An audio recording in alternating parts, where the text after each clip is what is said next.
নেৰানেপেৰা বৰষুণৰ মাজত আজি নুমলীগড়ৰ কানাইঘাটত সংঘটিত হয় অঘটন। কালিয়নী নৈৰ বাঢ়নী পানীয়ে উটুৱাই নিলে এজনক। লোকজনৰ নাম গান্ধীগড়।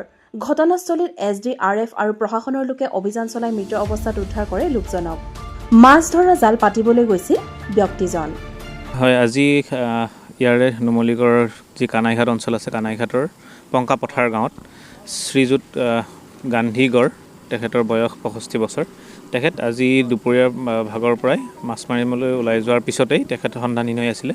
আৰু আমি খবৰ পোৱা মাত্ৰকে আমাৰ যিটো SDRF টীম 1 নং ৰংবং পথাৰত যি নিযুক্ত হৈ আছিলে, তেওঁলোকক আমি ততাতৈয়াকৈ ইয়াত আমি ডিপ্লয় কৰোঁ আৰু তেওঁলোকে সম্পূৰ্ণভাৱে সহযোগিতা কৰি গোটেইখিনি বিচাৰি আছিলে, ৰেস্কিউ অপাৰেশ্যন চলাই আছিলে, বিচাৰি আছিলে। আৰু আমি কিছু সময়ৰ পূৰ্বে তেখেতৰ মৃতদেহটো আমি উদ্ধাৰ কৰিছোঁ।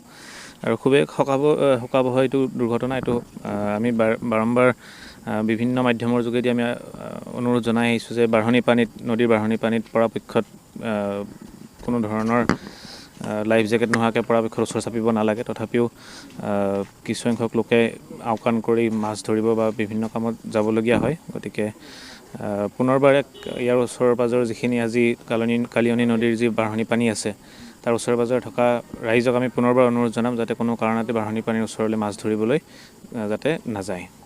নিউজ ডেস্ক ৰিপৰ্ট, দৃষ্টিকোণ।